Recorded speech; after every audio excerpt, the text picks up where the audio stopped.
या देवी सर्वभूतेषु मां शक्ति रूपेण संस्थिता नमस्तस्यै नमस्तस्यै नमस्तस्यै नमो नमः। ओम दुम दुर्गाय नमः। आप सभी को शारदीय नवरात्रि की हार्दिक शुभकामनाएं। मां भगवती जगदम्बा आप और आपके पूरे परिवार पर सदैव अपनी कृपा बनाए रखें। आज से पूरे शारदीय नवरात्रि में आप दुर्गा सप्तशती के पाठ हमारे चैनल पर हर दिन नियम से सुनेंगे। तो आज जैसे कि पहला दिन है तो कवच, अर्गला, कीलक और इसके साथ ही दुर्गा सप्तशती का पहला अध्याय और कथा के अंत में माता दुर्गा की आरती आपको प्रतिदिन सुनाई जाएगी। और आज नवरात्रि का पहला दिन है। माँ शैलपुत्री की पूजा आज के दिन की जाती है। प्रिय भक्त जनों, माँ दुर्गा का ध्यान करके आज की पावन कथा का शुभारंभ करते हैं। श्री दुर्गा कवच, जो कि श्री दुर्गा सप्तशती का हिस्सा है और 18 पुराणों में से एक मार्कंडेय पुराण के अंदर देवी कवच मतलब दुर्गा कवच के श्लोक अंतर्भूत हैं। देवी कवच को भगवान ब्रह्मा ने ऋषि मार्कंडेय को सुनाया और इसमें 47 श्लोक शामिल हैं। इसके बाद के 9 श्लोकों में फल श्रुति लिखी है। फल श्रुति का मतलब होता है कि इसको पढ़ने या फिर सुनने का क्या फल प्राप्त होता है, यह बताया गया है। इसमें भगवान ब्रह्मा देवी पार्वती माँ की 9 अलग अलग देवीय रूपों में प्रशंसा करते हैं। भगवान ब्रह्मा प्रत्येक को देवी कवच को पढ़ने या फिर सुनने के लिए प्रोत्साहित कर रहे हैं और देवी माँ का आशीर्वाद मांगने के लिए अनुरोध भी कर रहे हैं। जो भी इस देवी कवच का पाठ करता है या फिर सुनता है, वह दुर्गा माँ से आशीर्वाद प्राप्त करता है। इसलिए प्रत्येक मनुष्य को देवी कवच का पाठ पढ़ना या फिर सुनना चाहिए, ऐसा ब्रह्मा जी कहते हैं। तो अब पूरे भक्ति भाव के साथ माँ दुर्गा का ध्यान करते हुए दुर्गा कवच के पाठ का शुभारंभ करते हैं।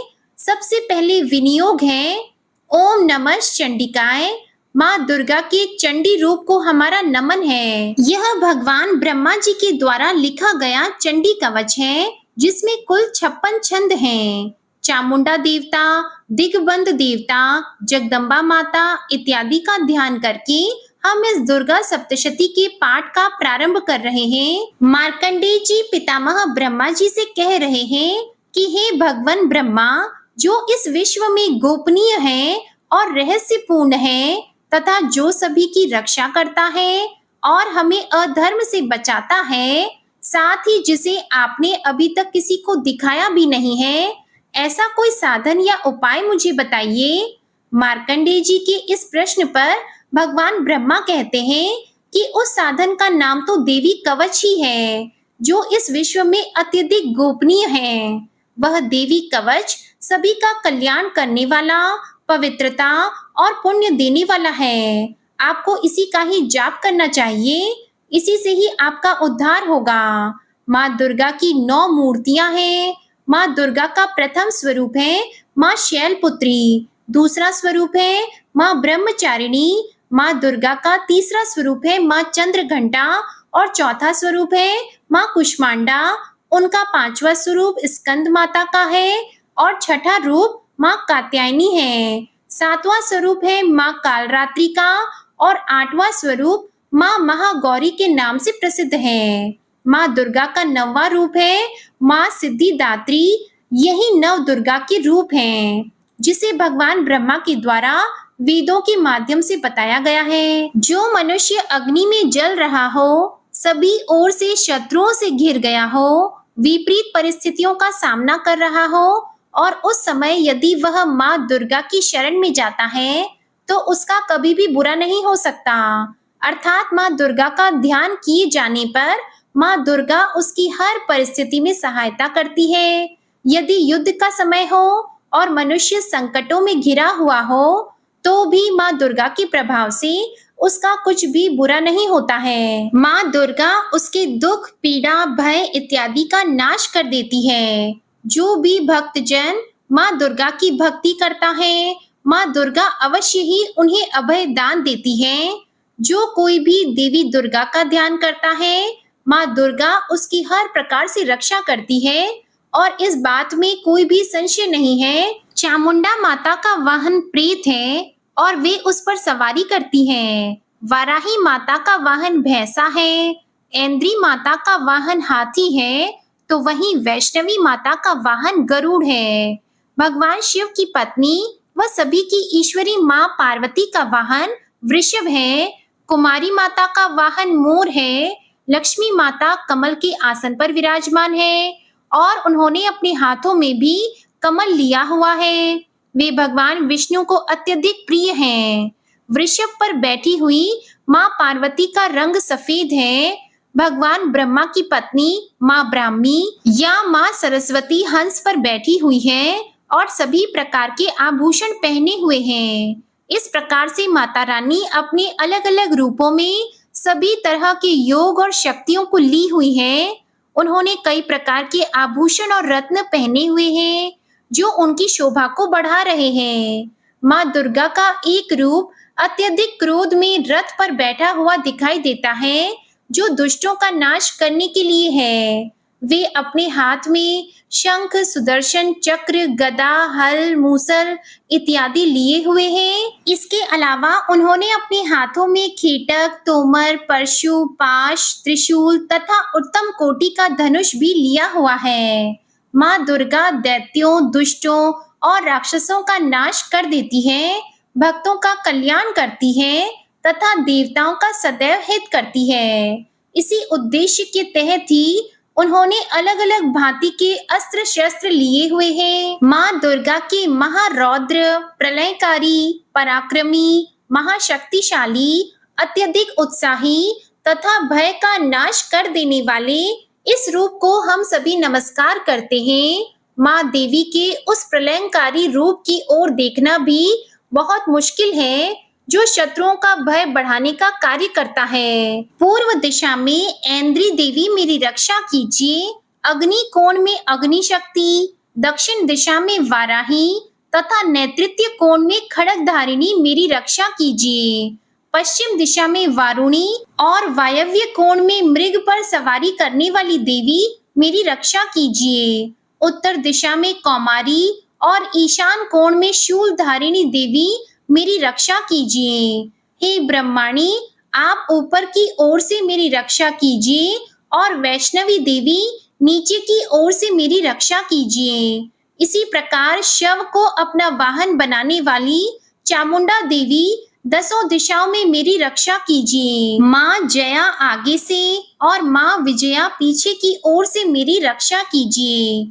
वाम भाग में माँ अजिता और दक्षिण भाग में माँ अपराजिता रक्षा कीजिए। उद्योतिनी शिखा की रक्षा करें। उमा मेरे मस्तक पर विराजमान होकर रक्षा कीजिए। ललाट में मालाधारी रक्षा करें और यशस्विनी देवी मेरे भौहों का संरक्षण करें।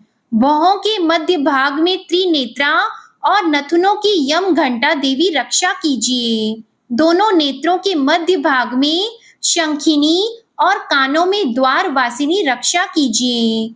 माँ कालिका देवी कपोलों की तथा माँ भगवती शांकरी कानों के मूल भाग की रक्षा कीजिए। नासिका में सुगंधा और ऊपर के ओठ में माँ चर्चिका देवी रक्षा कीजिए। नीचे के होठ में अमृत कला और जीवा में माँ सरस्वती देवी रक्षा कीजिए।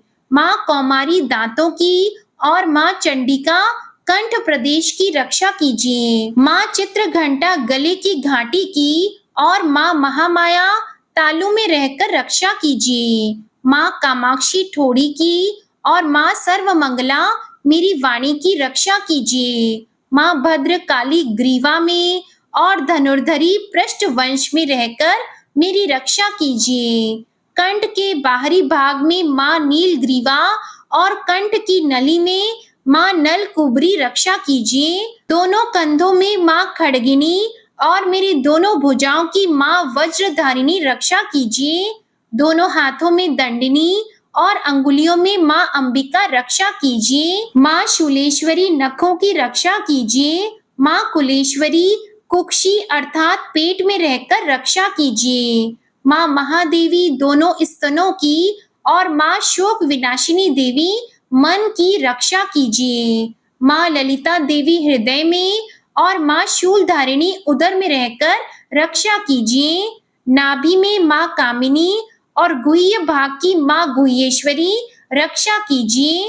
पूतना और कामिका लिंग की और महिष वाहिनी गुदा की रक्षा कीजिए। भगवती कटी भाग में और विंध्यवासिनी घुटनों की रक्षा करें। संपूर्ण कामनाओं को देने वाली महाबला देवी दोनों पिंडलियों की रक्षा करें। नारसिंही दोनों घुटियों की और तेजसी देवी दोनों चरणों के पृष्ठ भाग की रक्षा करें। श्री देवी पैरों की अंगुलियों में और तलवासिनी पैरों के तलवों में रहकर रक्षा करें।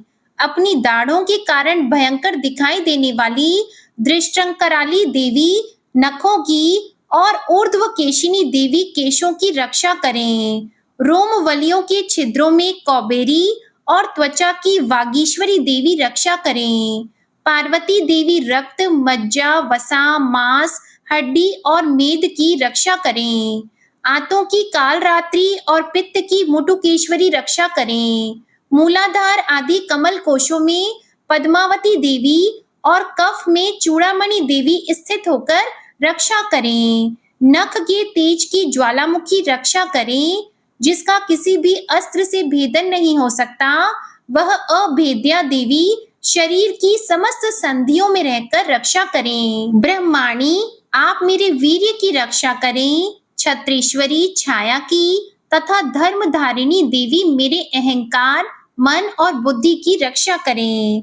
हाथ में वज्र धारण करने वाली वज्रहस्ता देवी मेरे प्राण, अपान, व्यान, उदान और समान वायु की रक्षा करें। कल्याण से शोभित होने वाली भगवती कल्याण शोभना मेरे प्राण की रक्षा करें। रस, रूप, गंध, शब्द और स्पर्श इन विषयों का अनुभव करते समय योगिनी देवी रक्षा करें तथा सत्व गुण, रजोगुण और तमोगुण की रक्षा सदा नारायणी देवी करें। वाराही आयु की रक्षा करें। वैष्णवी धर्म की रक्षा करें तथा चक्रिणी देवी यश, कीर्ति, लक्ष्मी, धन और विद्या की रक्षा करें। इंद्राणी, आप मेरे गोत्र की रक्षा करें। चंडिके, आप मेरे पशुओं की रक्षा करें। महालक्ष्मी, पुत्रों की रक्षा करें और भैरवी, पत्नी की रक्षा करें। मेरे पथ की सुपथा तथा मार्ग की क्षेमकरी रक्षा करें।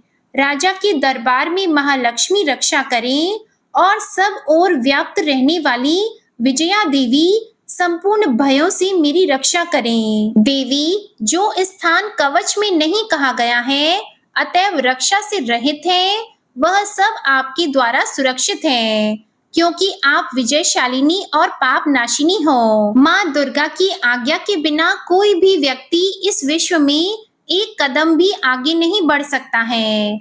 हम यदि कहीं भी जा रहे हैं तो हमें अवश्य ही इस देवी कवच का पाठ करना चाहिए और उसके बाद ही प्रस्थान करना चाहिए। इस दुर्गा रक्षा कवच के पाठ से हमें हर जगह लाभ और सफलता मिलती है और हमारे सभी काम बन जाते हैं। हम जब भी माँ दुर्गा का ध्यान करते हैं, वैसे ही हमारे सभी काम बनते चले जाते हैं।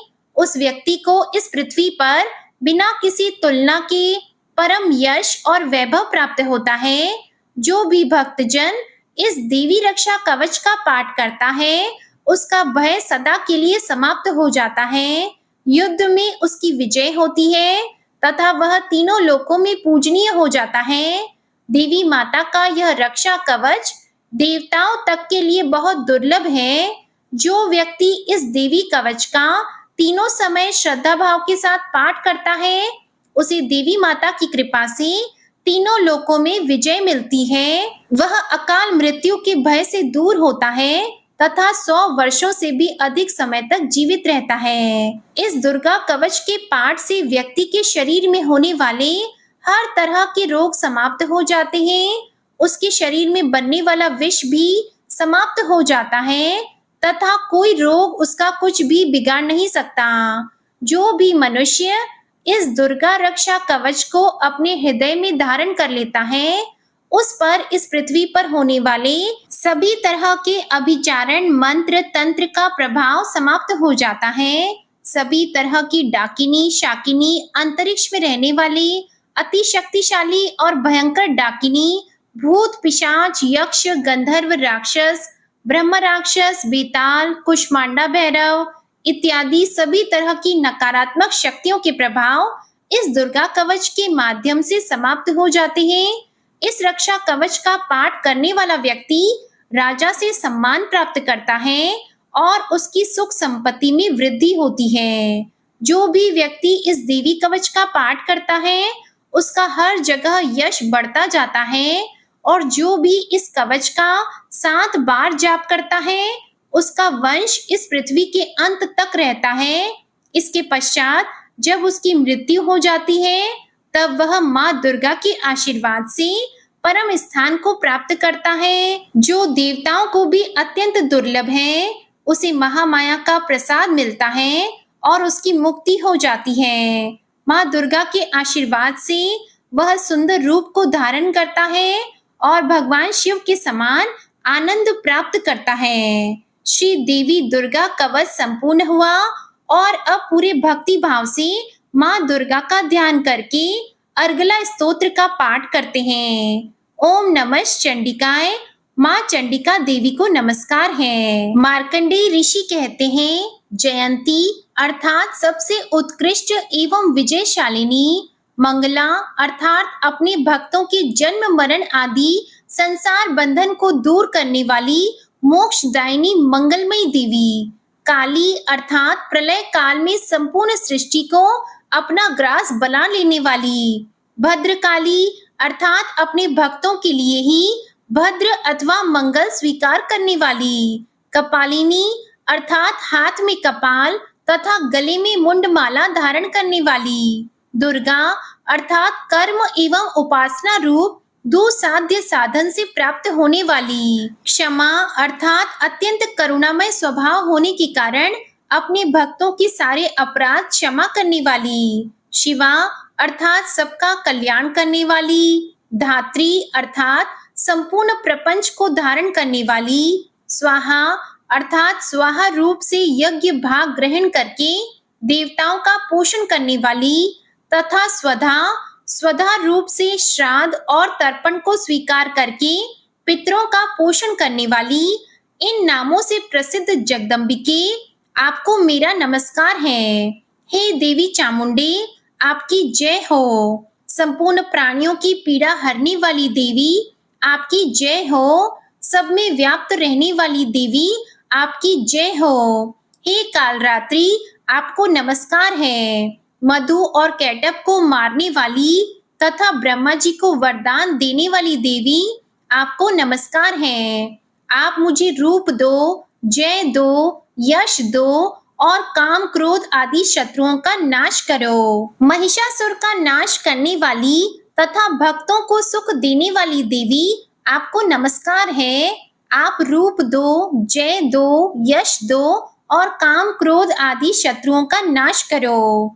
रक्त बीज का वध और चंड मुंड का विनाश करने वाली देवी, आप रूप दो, जय दो, यश दो और काम क्रोध आदि शत्रुओं का नाश करो। शुंभ और निशुंभ तथा धूम्र लोचन का मर्दन करने वाली देवी, आप रूप दो, जय दो, यश दो और काम क्रोध आदि शत्रुओं का नाश करो। सबके द्वारा वंदित युगल चरणों वाली तथा संपूर्ण सौभाग्य प्रदान करने वाली देवी, आप रूप दो, जय दो, यश दो और काम क्रोध आदि शत्रुओं का नाश करो। देवी, आपके रूप और चरित्र अचिंत्य हैं। आप समस्त शत्रुओं का नाश करने वाली हो। आप रूप दो, जय दो, यश दो और काम क्रोध आदि शत्रुओं का नाश करो। पापों को दूर करने वाली चंडिके, जो भक्ति पूर्वक आपके चरणों में सर्वदा मस्तक झुकाते हैं, उन्हें रूप दो, जय दो, यश दो और उनके काम क्रोध आदि शत्रुओं का नाश करो। रोगों का नाश करने वाली चंडिके, जो भक्ति पूर्वक आपकी स्तुति करते हैं, उन्हें रूप दो, जय दो, यश दो और उनके काम क्रोध आदि शत्रुओं का नाश करो। हे चंडिके, इस संसार में जो भक्ति पूर्वक आपकी पूजा करते हैं, उन्हें रूप दो, जय दो, यश दो और उनके काम क्रोध आदि शत्रुओं का नाश करो। मुझे सौभाग्य और आरोग्य दो, परम सुख दो, रूप दो, जय दो, यश दो और मेरे काम क्रोध आदि शत्रुओं का नाश करो। जो मुझसे द्वेष रखते हो, उनका नाश और मेरे बल की वृद्धि करो। रूप दो, जय दो, यश दो और मेरे काम क्रोध आदि शत्रुओं का नाश करो। हे देवी, मेरा कल्याण करो, मुझे उत्तम संपत्ति प्रदान करो। रूप दो, जय दो, यश दो और मेरे काम क्रोध आदि शत्रुओं का नाश करो। हे अंबिके, देवता और असुर दोनों ही अपने माथे के मुकुट की मणियों को आपके चरणों पर घिसते रहते हैं। आप रूप दो, जय दो, यश दो और काम क्रोध आदि शत्रुओं का नाश करो। आप अपने भक्त जन को विद्वान, यशस्वी और लक्ष्मीवान बनाओ तथा रूप दो, जय दो, यश दो और उनके काम क्रोध आदि शत्रुओं का नाश करो। प्रचंड दैत्यों के दर्प का दलन करने वाली चंडिके, मुझ शरणागत को रूप दो, जय दो, यश दो और मेरे काम क्रोध आदि शत्रुओं का नाश करो। चतुर्मुख ब्रह्मा जी के द्वारा प्रशंसित चार भुजा धारिणी परमेश्वरी, आप रूप दो, जय दो, यश दो और काम क्रोध आदि शत्रुओं का नाश करो। हे देवी अंबिके, भगवान विष्णु नित्य निरंतर भक्ति पूर्वक आपकी स्तुति करते रहते हैं। आप रूप दो, जय दो, यश दो और काम क्रोध आदि शत्रुओं का नाश करो। हिमालय कन्या पार्वती के पति महादेव जी के द्वारा प्रशंसित होने वाली परमेश्वरी, आप रूप दो, जय दो, यश दो और काम क्रोध आदि शत्रुओं का नाश करो। शचीपति इंद्र के द्वारा सद्भाव से पूजित होने वाली परमेश्वरी, आप रूप दो, जय दो, यश दो और काम क्रोध आदि शत्रुओं का नाश करो। प्रचंड भुजदंडों वाले दैत्यों का घमंड चूर करने वाली देवी, आप रूप दो, जय दो, यश दो और काम क्रोध आदि शत्रुओं का नाश करो। हे देवी अंबिके, आप अपने भक्त जनों को सदा असीम आनंद प्रदान करती रहती हो। मुझे रूप दो, जय दो, यश दो और मेरे काम क्रोध आदि शत्रुओं का नाश करो। मन की इच्छा के अनुसार चलने वाली मनोहर पत्नी प्रदान करो, जो दुर्गम संसार सागर से तारने वाली तथा उत्तम कुल में उत्पन्न हुई हो। जो मनुष्य इस अर्गला स्तोत्र का पाठ करके सप्तशती रूपी महास्तोत्र का पाठ करता है, वह सप्तशती की जप संख्या से मिलने वाले श्रेष्ठ फल को प्राप्त होता है। साथ ही वह प्रचुर संपत्ति भी प्राप्त कर लेता है। अर्गला स्तोत्र संपूर्ण हुआ। कीलक स्तोत्र। ओम नमः चंडिकाय। मार्कंडेय ऋषि जी कहते हैं, विशुद्ध ज्ञान ही जिनका शरीर है, तीनों वेद ही जिनके दिव्य नेत्र हैं, जो कल्याण प्राप्ति के हेतु हैं तथा अपने मस्तक पर अर्ध चंद्र का मुकुट धारण करते हैं, उन भगवान शिव को नमस्कार है। मंत्रों का जो अभी कीलक है, अर्थात मंत्रों की सिद्धि में विघ्न उपस्थित करने वाले शाप रूपी कीलक का जो निवारण करने वाला है, उस सप्तशती स्तोत्र को संपूर्ण रूप से जानना चाहिए और जानकर उसकी उपासना करनी चाहिए। यद्यपि सप्तशती के अतिरिक्त अन्य मंत्रों के जप में भी जो निरंतर लगा रहता है, वह भी कल्याण का भागी होता है। उसके भी उच्चाटन आदि कर्म सिद्ध होते हैं तथा उसे भी समस्त दुर्लभ वस्तुओं की प्राप्ति हो जाती है। तथापि जो अन्य मंत्रों का जप न करके केवल इस सप्तशती नामक स्तोत्र से ही देवी की स्तुति करते हैं, उन्हें स्तुति मात्र से ही सच्चिदानंद स्वरूपिणी देवी सिद्ध हो जाती है। उन्हें अपने कार्य की सिद्धि के लिए मंत्र, औषधि तथा अन्य किसी साधन के उपयोग की आवश्यकता नहीं रहती। बिना जप के ही उनके उच्चाटन आदि समस्त आभिचारिक कर्म सिद्ध हो जाते हैं। इतना ही नहीं, उनकी संपूर्ण अभीष्ट वस्तुएं भी सिद्ध होती हैं।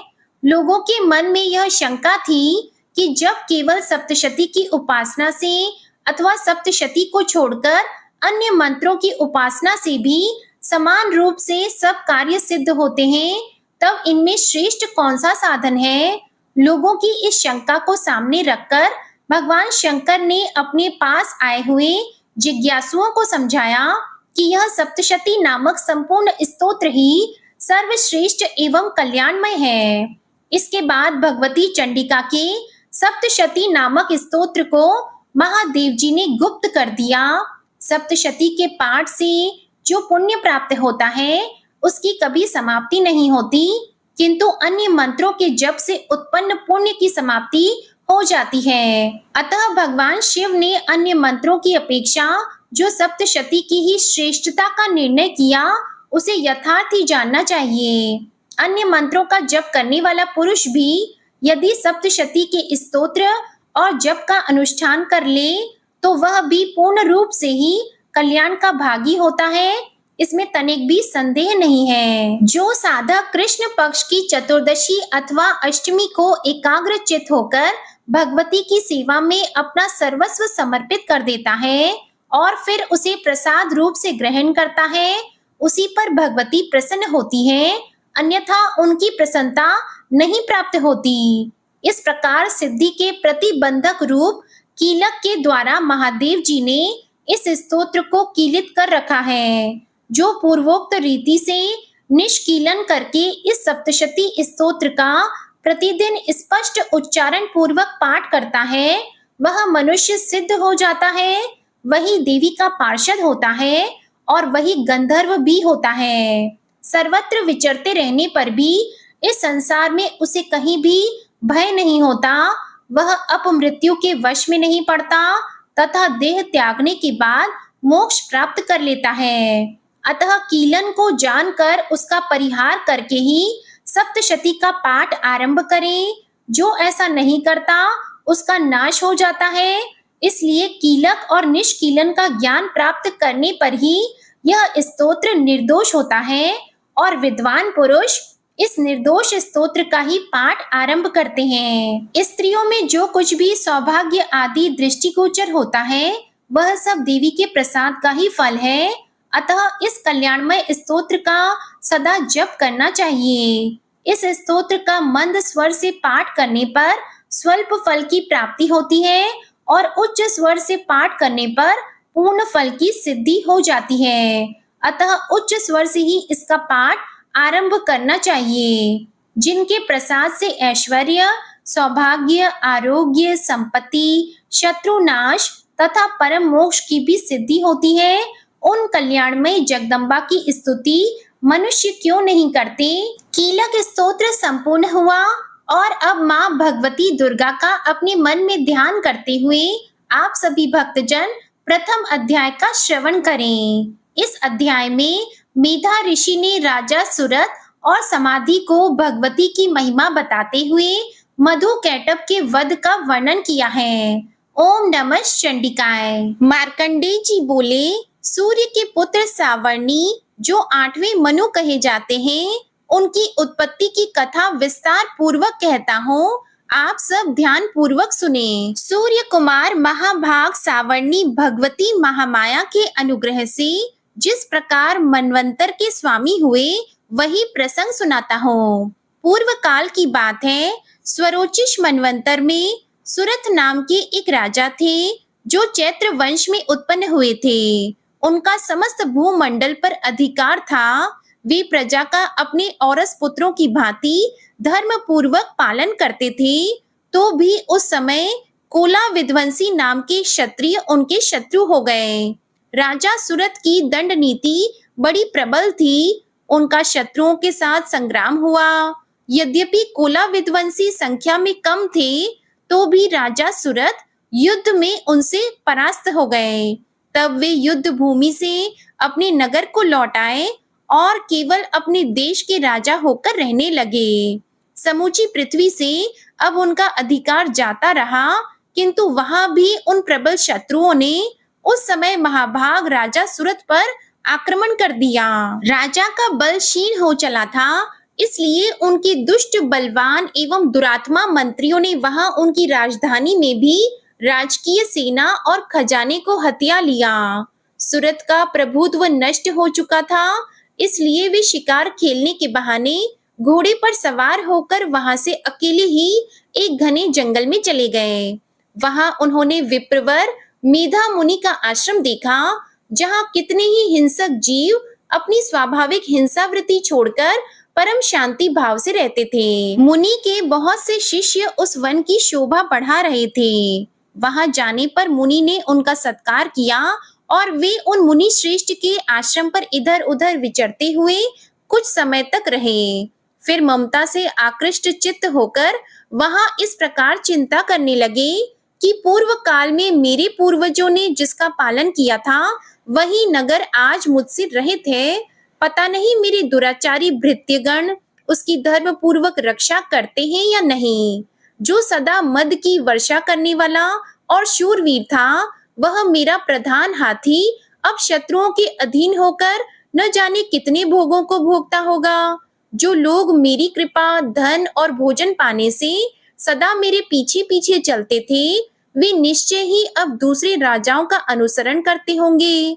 उन अपव्ययी लोगों के द्वारा सदा खर्च होते रहने के कारण अत्यंत कष्ट से जमा किया हुआ मेरा वह खजाना खाली हो जाएगा।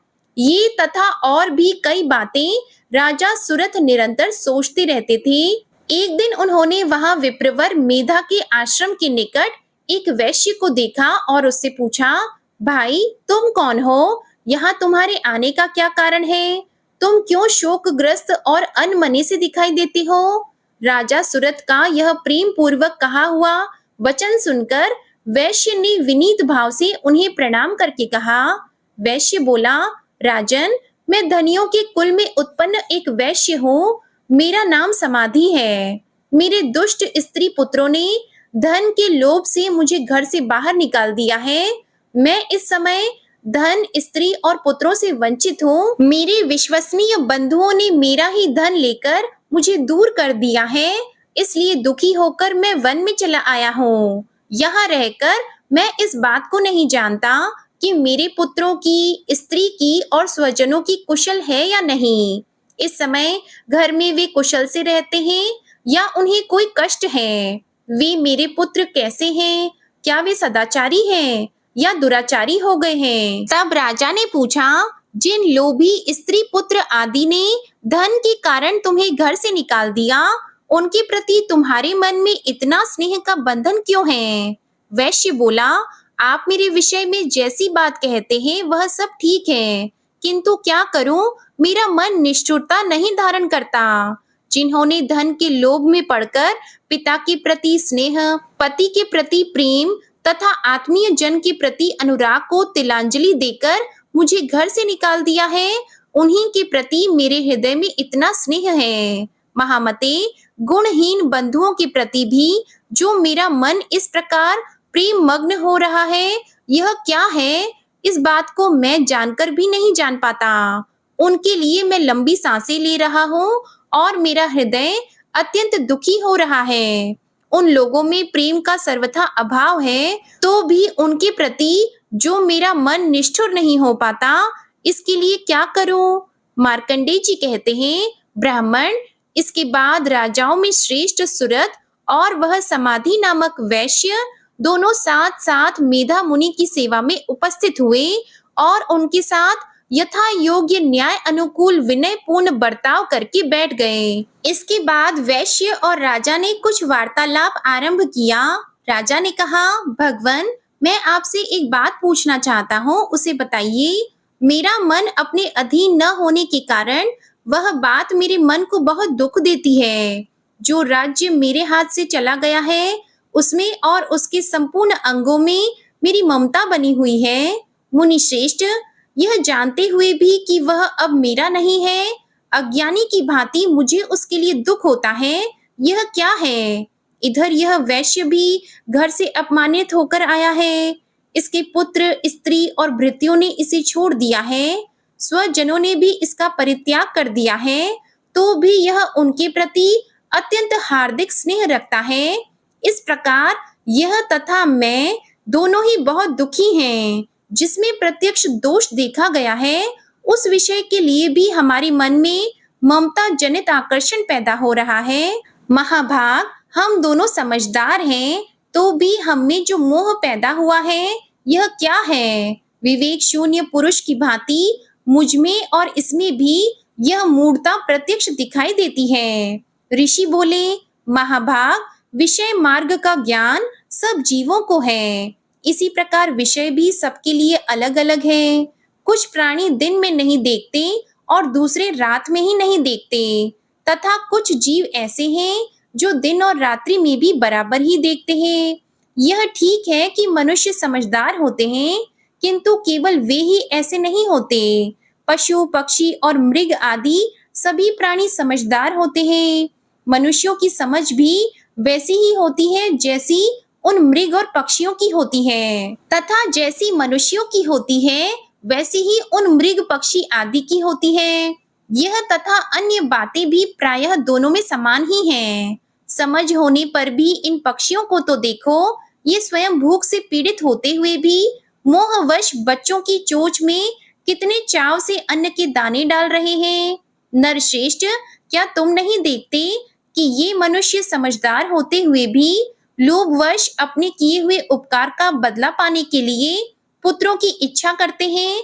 यद्यपि उन सब में समझ की कमी नहीं है, तथापि वे संसार की स्थिति, जन्म मरण की परंपरा बनाए रखने वाले भगवती महामाया के प्रभाव द्वारा ममतामय भंवर से युक्त मोह के गहरे गर्त में गिराए गए हैं। इसलिए इसमें आश्चर्य नहीं करना चाहिए। जगदीश्वर भगवान विष्णु की योग निद्रा रूपा जो भगवती महामाया है, उन्हीं से यह जगत मोहित हो रहा है।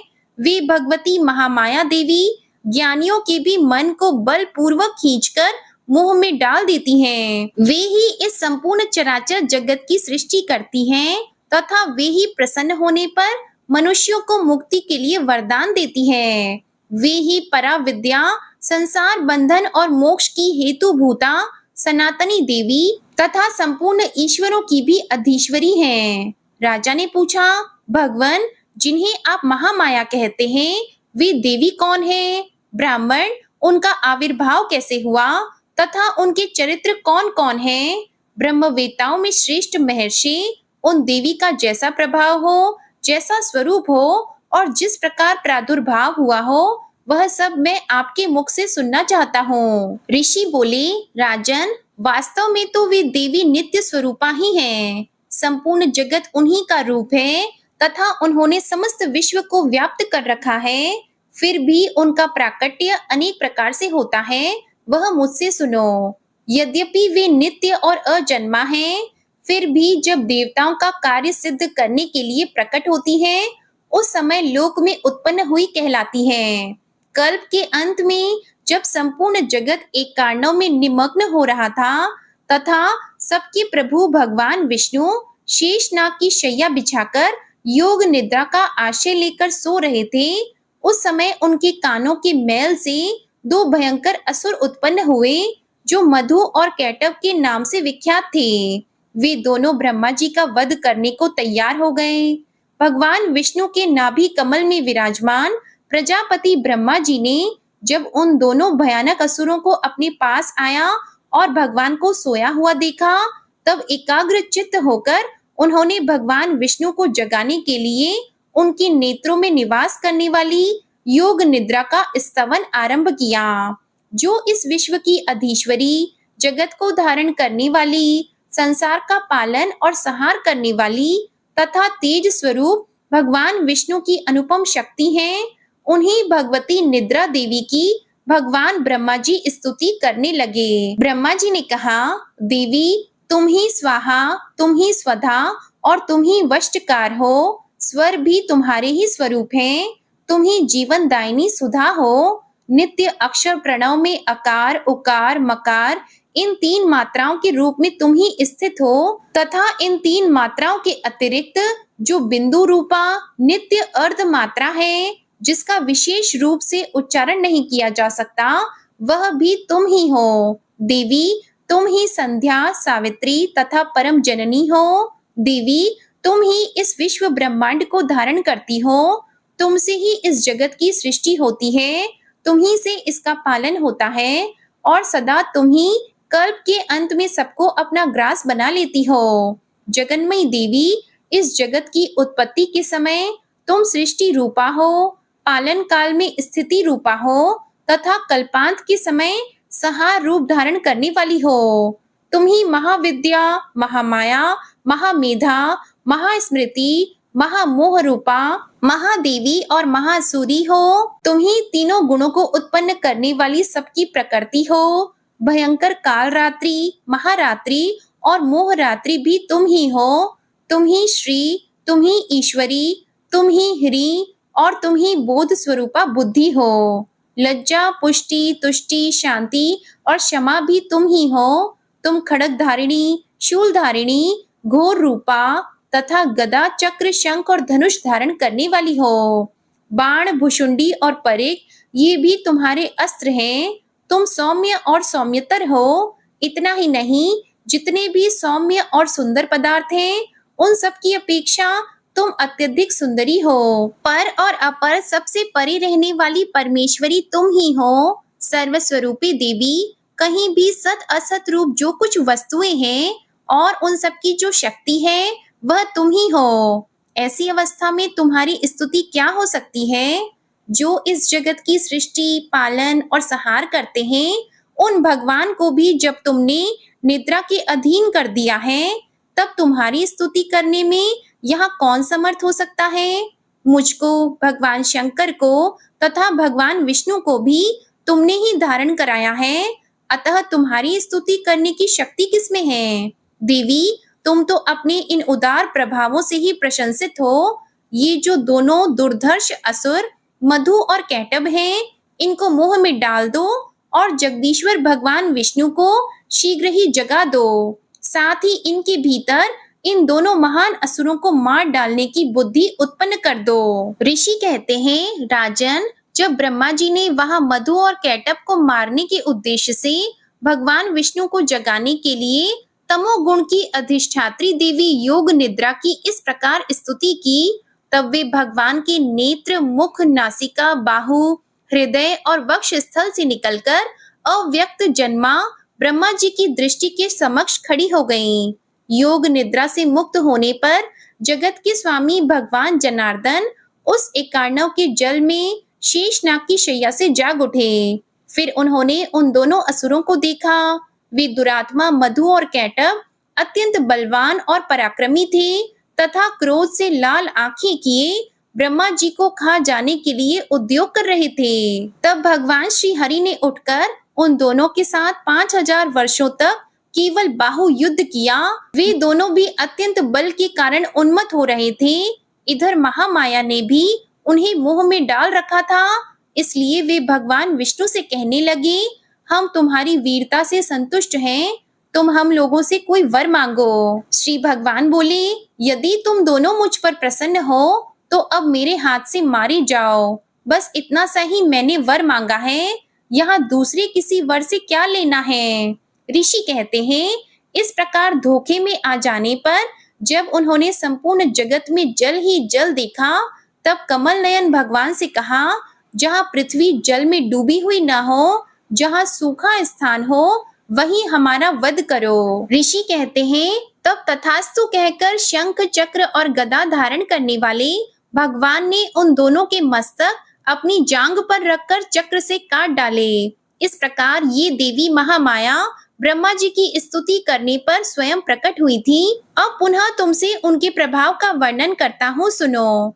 इस प्रकार श्री मार्कंडेय पुराण में सावर्णिक मनवंतर की कथा के अंतर्गत देवी महात्म्य में मधु कैटभ वध नामक पहला अध्याय पूरा हुआ। और अब आप सुनेंगे माँ दुर्गा जी की आरती। ओम जय अम्बे गौरी, मैया जय श्यामा गौरी, तुमको निश दिन ध्यावत हरि ब्रह्मा शिवरी। ओम जय अम्बे गौरी, मांग सिंदूर विराजत, टीको मृग मद को, उज्ज्वल से दो नैना चंद्र वदन नीको। ओम जय अम्बे गौरी। कनक समान कलेवर रक्तांबर राजी, रक्त पुष्प गलमाला कंठन पर साजी। ओम जय अम्बे गौरी।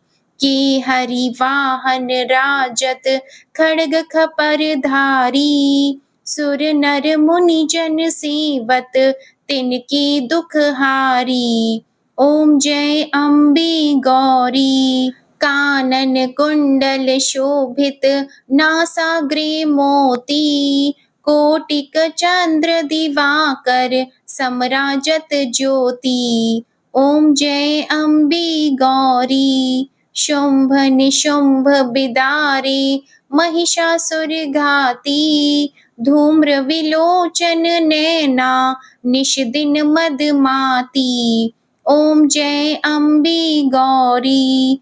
चंड मुंड सहारे शोणित बीज हरि, मधु कैटभ दो मारे सुर भय हीन करे। ओम जय अम्बे गौरी। ब्रह्माणी रुद्राणी तुम कमला रानी, आगम निगम बखानी तुम शिव पट रानी। ओम जय अम्बे गौरी। 64 योगिनी मंगल गावे, नृत्य करत भैरू, बाजत ताल मृदंगा अरु बाजत डमरू। ओम जय अम्बे गौरी। तुम ही जग की माता, तुम ही हो भरता, भक्तन की दुख हरता, सुख संपत्ति करता। ओम जय अम्बे गौरी। भुजाचार अति शोभित वर मुद्राधारी, मन वांछित फल पावत सेवत नर नारी। ओम जय अम्बे गौरी। कंचन थाल विराजत अगर कपूर बाती, श्रीमाल के तुम राजत कोटि रतन ज्योति। ओम जय अम्बे गौरी। श्री अम्बे जी की आरती जो कोई नर गावे, कहत शिवानंद स्वामी सुख संपत्ति पावे। ओम जय अम्बे गौरी। जय अम्बे गौरी। मैया जय श्यामा गौरी। मैया जी को निश दिन ध्यावत, तुमको निश दिन ध्यावत, हरि ब्रह्मा शिवरी। ओम जय अम्बे गौरी। ओम जय अम्बे गौरी। मैया जय श्यामा गौरी। आरती समाप्त होती है। उम्मीद करती हूँ आज की वीडियो आपको जरूर पसंद आई होगी। वीडियो पसंद आए तो इसे लाइक कीजिएगा, संभव हो तो वीडियो को ज्यादा से ज्यादा शेयर कीजिएगा। चैनल पर पहली बार आए हैं और अगर अभी तक आपने हमारे चैनल को सब्सक्राइब नहीं किया है तो आज की वीडियो अगर आपको अच्छी लगी तो चैनल को सब्सक्राइब करके बेल आइकन को जरूर प्रेस कीजिएगा। जय माता दी।